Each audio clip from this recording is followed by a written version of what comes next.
Hello, my name is Elisabeth Davies, and I am a mental health and substance abuse counselor, and I am also the author of Good Things Emotional Healing Journal Addiction. This is a workbook that offers effective strategies, interviewing questions, as well as progress inventories that all help you manage unhealthy habits and compulsive behaviors. Today, I am going to be talking to you about how do we become addicted, what is addiction, how do we stay addicted, and what are some healing treatments that can help us manage it. Most of the information I'm going to be sharing with you today is in the first 7 pages of my book. If you want to follow along, you can purchase my book at my website, goodthingsemotionalhealing.com, or on Amazon, or you can order it from your local bookstore. The first question I want to ask you today as we begin is, what is your goal, your personal goal, regarding managing an unhealthy habit or substance in your life? Is your goal abstinence? Is your goal just to manage it because your addiction might be food or work? So I want you to think about that as we move forward. Let's begin by first defining what an addiction is. In 1956, the American Medical Association defined addiction as a disease. A disease is a condition manifested by distinguishing signs and symptoms that impair normal functioning. Like other chronic diseases, addiction often involves relapse and remission. Without treatment or recovery activities, addiction will progress and worsen, as well as lead to death in some instances. When we chronically pursue a substance or other behavior for reward or relief, despite the negative consequences it is causing in our life with our health, or our relationships, or our finances, and we continue with that substance, that is considered an addiction. Just so that you know, addiction affects more than 140 million Americans in this country. Do you know what the #1 addiction is in our country? Food. More than 2/3 of America is overweight, and about 1/3 of Americans are obese, which means more than 30 pounds overweight from compulsively overeating. Do you know what the second most popular addiction in America is? Cigarettes. More than 42 million Americans are addicted to nicotine. I've had my own addictions as well. I was addicted to food before, and I was addicted to cigarettes. I was also addicted to drugs. Third most popular addiction in America is alcohol. About 17.6 million Americans are addicted to alcohol. Let me just take a moment and explain what's the difference between someone using alcohol or someone actually being dependent or addicted to alcohol. If you're drinking more than 3 alcoholic drinks in one day, consistently over time, then that is called an alcohol problem. If you are drinking more than 5 alcohol drinks in one day over time, that is considered alcohol dependence or addiction. The most common abused drug in America is marijuana. 38% of Americans admitted to trying marijuana before. About 16 million Americans admit to consistently using marijuana. In addition to substance addictions, there is also process or behavioral addictions. A behavioral addiction could be considered a sex addiction or a work addiction. More than 40% of Americans work more than 50 hours. Another process addiction would be gambling or pornography. So any type of addiction that you are participating in that is not a substance would be considered a process addiction. The most common addictions now oftentimes are texting and internet addiction, which are technology addictions. Addictions don't just affect adults. Children also can be addicted. The average American child watches about 55 hours of TV in a week. So that is also considered an addiction.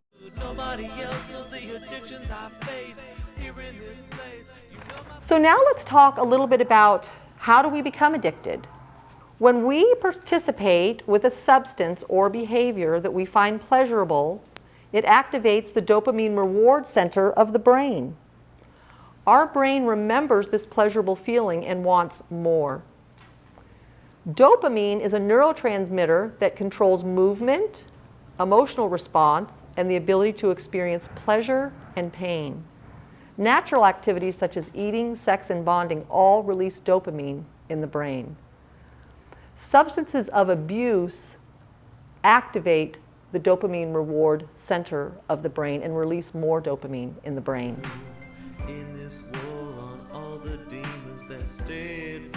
So why do we stay addicted? When something can be so devastating in our life and we can lose our job because of our substance abuse, or we can lose our home because of our gambling problem, or because of our overspending and shopping, or how is it that we can continue overeating when we're so obese we can't even afford to buy new clothes to fit us? Why is it that we continue with these substances and behaviors despite all the negative consequences they have in our life? Well, number one, denial. Denial means not looking at the evidence and the truth of what we're doing, and disconnection from being consciously aware of the choices that we are making. Why are some people able to have a drink or two and other people have a drink or two and then they can't stop drinking once they start? Well, a couple of things, specifically an inability to calm or soothe our emotions. A lot of times when we feel stressed out or when we have unhealed trauma or abuse in our life, then when we are sober and we don't have the coping skills to deal with that uncomfortable dis-ease or discomfort, we will oftentimes look for something outside of ourself to soothe or calm or medicate or distract us from our uncomfortable emotions. Another reason that we might be more prone to addiction than someone else is because we have a low self-esteem and feelings of inadequacy and a lot of negative thinking. And think about when you're sober and you have to be in a mind that is always critical and condemning and non-forgiving of the self, this is something we might want to medicate or distract ourselves from. Another reason that we become more prone or vulnerable to addiction is because of trauma, unhealed trauma and abuse. In fact, addiction is more common environmentally than it is hereditary. If one of our parents was addicted, we have about a 50% chance biologically of having an addiction ourselves. But if we come from abuse or trauma, we have about a 75% chance of now reaching for something outside of ourselves to soothe or medicate or distract us from our uncomfortable emotions. Some other things that is at the root of addictive disorders is distorted beliefs. A lot of times if we're addicted, we feel powerless, that we have control over our choices or creating the future that we want to create. And that is not true. We all have free will and we all have the ability to create the future we want based on the choices that we make. And each moment we have an opportunity to make a new and better choice for ourselves. Another important reason why we stay addicted or people become more prone to addicted is, again, like we talked about before, is inability to connect with ourselves, other people, or with our Creator. Remember that when we are under the influence of drug or alcohol or are very distracted, it is a way to disconnect from ourselves. And unless I stay connected to this person, I am not able to manage this person's choices like I can when I'm in tune. And same with our relationships, when we're using our cell phones or we're texting or we have an internet or a computer between two people. It's not me being able to just be totally present and vulnerable to connect with another human being. Another reason that we stay addicted is we give into cravings or desires. And I can admit this myself. Years ago, when I was addicted to cigarettes, about 13 years ago, I remember my daughter coming home from school. She was in elementary school at the time. And they had taught her that if you smoke cigarettes, you could die of cancer. And she said, "Mommy, please don't smoke cigarettes, you're going to die of cancer." And I remember going outside, sneaking around the side of the house just to have a cigarette. So I know what it's like to have these desires and cravings that are so strong that you make a choice that affect other people in a negative way. Another thing is believing that our addiction is a coping mechanism. And this is what causes ambivalence for us when we think about, well, we're getting all of these negative consequences from continuing with this behavior or this substance. But then the ambivalence is, if I give up my alcohol, how will I sleep at night with my insomnia problem? Or if I give up my marijuana, how am I going to manage my anxiety? Or if I give up my gambling addiction, what's going to make me feel good and give me an excitement and a thrill? So oftentimes it's that ambivalence of what am I going to gain from giving up my substance or my behavior, rather than what am I going to lose from giving up my substance or my behavior. This is what causes a lack of commitment, which is necessary in order to heal from addiction. let's talk about the top treatments that can help us heal from addiction. I am not a kind of person who believes once you're addicted, you're always addicted. I believe that is a distorted belief and just completely untrue. Millions of people have healed from addictive behaviors and not even returned to them 10, 15, 20, 30 years down the road. So I want you to hold on to this hope. One of the things we have to do to heal from our addictive behaviors, we have to change our distorted beliefs, and we have to change the way that we think about our habit. We have to know that we do have control over our choices. One of the things that's really important to think about, and it's a question you need to answer for yourself, is what kind of a life do you need to create so that you would want to stay sober for it? This is one of the things I learned in Smart Recovery years ago. Unless we create a happy life, then we're not going to remain sober. Because once we stay sober, now we still have we say, well, I'm still not happy, or I'm still not happy with my job, or I'm still not happy with myself, or I still don't feel good. So it's very, very important for long-term sobriety to create a life that is very meaningful and purposeful and fulfilling for yourself. And you have the ability to do that. It's important also to become very skilled in managing your emotions. So whether you are journaling your emotions out, or talking your emotions out, or have some other form of expression through art or music, or go to a therapist and talk to your therapist, it's very important that you have an emotional outlet. And to heal from all of your past abuse and trauma. Because the odds of relapsing if you have unhealed trauma, unhealed abuse, and or a mental health disorder such as depression or anxiety or a mood disorder, all of that has to be treated. There's reasons why you started using alcohol or drugs or food or gambling or sex or all the other things that you could use. There's reasons underneath why you started to use them. What did you need to soothe? What do you need to calm yourself from? It's important also, one of the ways that we heal addiction is to get a very good support system that holds us accountable, whether that's a support group or a mentor or a sponsor or a group of sober people or a pastor, a family member, anyone that is also sober that can help hold you accountable so that you continue with your personal goals. Someone that doesn't shame you or judge you, someone that's always there for you, even if you relapse, and someone that's very forgiving. It's important also to develop very good self-care habits, such as healthy diet and exercise. Chemical imbalances such as mood disorders can be caused from a lack of proper nutrition, whether your body is not able to absorb the proper nutrients because of stress, or whether you're not feeding yourself the proper nutrients. Exercise is also a great way to do self-care. Research shows that 30 minutes of exercise each day, a moderate cardio, not only releases endorphins in our brain that help balance our emotions and make us feel better, but it also burns off cortisol, which is a hormone that is released when we're under stress. High doses of cortisol are toxic to the body. Another great healing treatment for healing from addiction is committing to recovery practices every day. So whether your recovery practice is going to a sober meeting or whether your recovery practice allows for meditation and mindfulness or reading a recovery book, anything that you do on a daily basis that helps you stay sober, that is what you must commit to every single day. Another thing that we use to heal from addictive behavior is self-respect.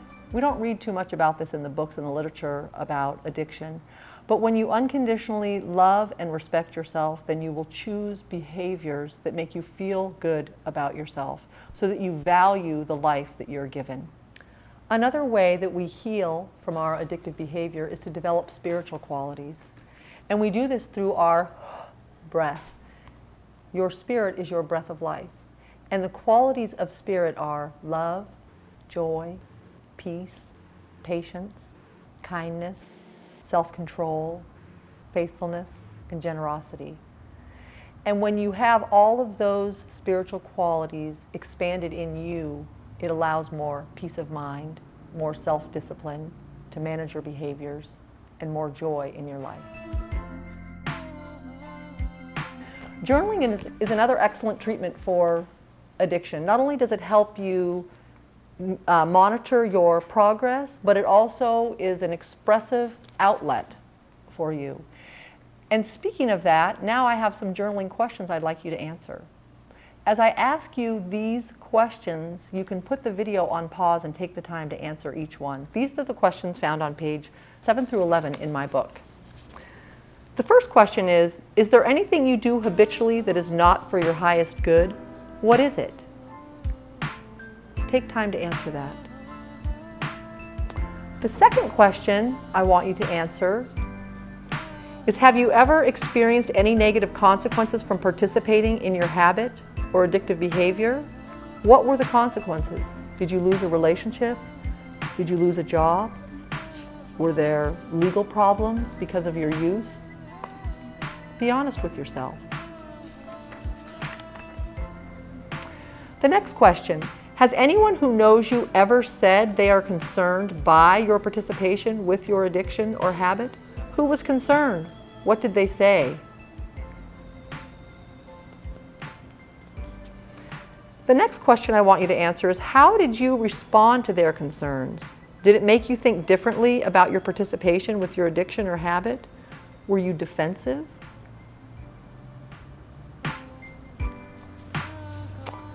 The next question, have you ever been concerned about the amount of time you spend participating with an unhealthy habit or a substance? Do you plan on the next time you're going to use? Even when you're doing something else at work, do you think about, oh, when I get off work, I'm going to have that drink? Just be honest with yourself. And the last question for today is, have you ever switched to a different habit or addiction or increased the amount of an old habit or addiction because you weren't getting the same high stimulus as when you first started participating with it? Describe a time when you did this. In addition to being an author and a counselor, I am also the creator of Good Things Emotional Healing Cards. I've made 80 of these, and they reinforce healthy thoughts and beliefs. And I'd like to just randomly pick one for you today so that you have something positive to focus on this week. This one says, laugh out loud. Laughter releases 3 emotions: anger, anxiety, and boredom. Laughter reduces stress hormones, lowers blood pressure, and boosts your immune functioning. Laughter triggers the release of endorphins to produce a general sense of well-being. So laugh some every day. Thank you so much for working on your recovery with me today. Until next time, my name is Elisabeth Davies.